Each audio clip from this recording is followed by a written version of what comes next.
One evening at a party, my friend told everyone that he was laughing by talking about his recent adventure on the train. He said that while driving, he moved to the window to look at the landscape, and his hat just flew out the window. Numbly, he watched her disappear into the distance. Everyone at the party burst into laughter, and my friend exclaimed with a smile, "Well, I finally remember when my last hat passed." One sunny day, I decided to swim in the lake. After smearing myself with sunscreen, I entered the water and noticed that all the fish frantically swim in the other direction. It turned out that my sunscreen was scented with fish bait. Instead of swimming, I just stayed in the middle of the lake and laughed at how I accidentally turned into a fisherman.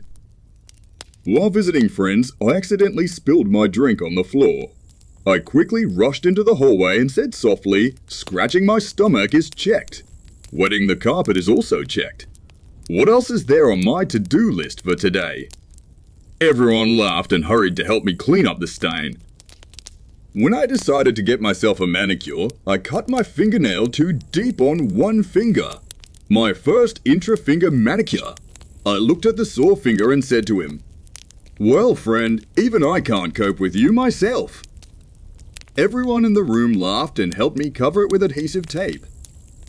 One day I decided to put together a puzzle, but found that one of its pieces was missing. I joked that she must have gone on a journey of sorts and is now traveling the world as a trump part. We offered to buy a souvenir for her when she gets back. One fine day, when I was walking down the street, a pigeon decided that my head was the best place for a drake. When he sat right on top of her, I made a sound like Koshnik. A temporary nesting tourist site has formed on my head. One day, I decided to swim in the pool. But when I entered the water, I found that the scent of my shampoo attracts butterflies. I didn't know my hair had become the most attractive spot in the butterfly pool. I had to call in a butterfly escort to lure them away and finish my smooth race. When I decided to change the batteries in the remote control, I accidentally inserted the batteries in reverse, and now my TV is listening to me. I just laughed at this situation and realized that this means that I can now myself be the remote control for my TV.